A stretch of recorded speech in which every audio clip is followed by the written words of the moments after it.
Talk to me about Turning Point.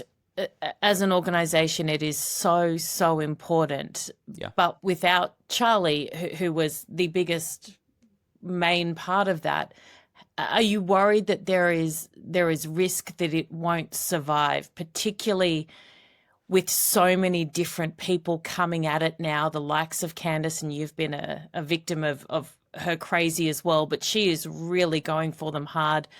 Will people suddenly become confused about who it is they are and what it is they stand for? Is there a risk that it falls apart without Charlie?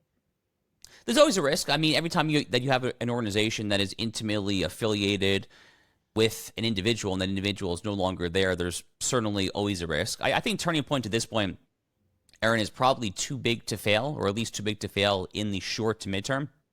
The amount of chapters that they've started after Charlie's death, they've started tens and tens of thousands of new chapters on college and high school campuses. I mean, literally, I forgot the exact numbers, but prior to Charlie's horrific assassination, I think the total number of Turning Point USA chapters was, I think, 2,000 or less, 3,000 less, something like that. The number now is literally like 50 to 60,000. So there's been a shocking expansion, a shocking interest here. And they've had a lot of donations coming in as well. So in the short to midterm, I think they're going to be A-OK, completely fine. In the mid to long term, any organization can only sustain itself, especially as a not-for-profit, if you have a set of principles that you are dedicated towards pursuing. So there are a lot of folks now that seem to me to be interested in trying to hijack Turning Point USA and to alter the principles that Charlie Kirk founded it on. And a lot of this kind of post-Charlie Kirk assassination discussion is actually really getting at this. A lot of it is divide MAGA, a lot of it is just pure gutter anti-Semitism, but part of it is a deliberate attempt to try to turn this extraordinarily powerful vehicle in American politics in a very different direction than what it had been there.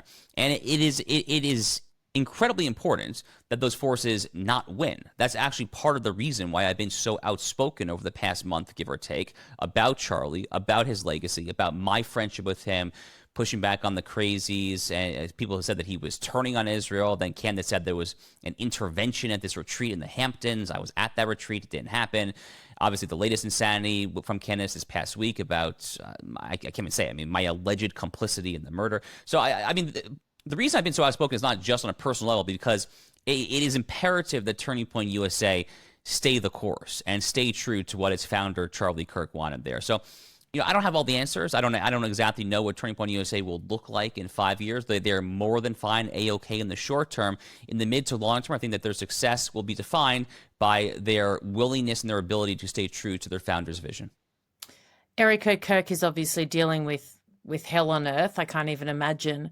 Yeah. Does she need to come out and clarify Charlie's position when it comes to Israel, just because it has been weaponized to the extent that it could do serious damage to the organization he started? I don't think it's my role to say that Erika Kirk should do or should not do anything at this moment, right? This is a woman who just lost the love of her life. She is a grieving widow, 2 young children. I believe it's a matter of public record that her mother is also in ailing health. So she's got a lot going on, to put it mildly. And I don't think it's helpful for me to say that she should do something. I do think it would be helpful. I will say that. I think it would be helpful if Erika and or Turning Point as an organization released some sort of statement saying that Candace Owens has no idea what she's talking about, that Josh Hammer was not involved, that Turning Point was not involved, that Turning Point, it was not an inside job, that my friend Andrew Colvin, the executive producer of the Charlie Kirk Show, who's been the main host of the show since Charlie was killed, Andrew's name has been implicated as well by Candace and others there. So it would be helpful if some sort of statement were to come out, whether it's from Erika or from Turning Point or from someone else there. But ultimately, the proof will be in the pudding. And ultimately, we will find out sooner rather than later the extent to which Turning Point USA continues in Charlie's footsteps versus goes down some other path. I think it's going to be okay, but admittedly, there are a lot of forces, some very powerful ones, including some folks within, some wolves in the hen house, such as Tucker Carlson, who are very much trying to kind of take this in an unfortunate direction.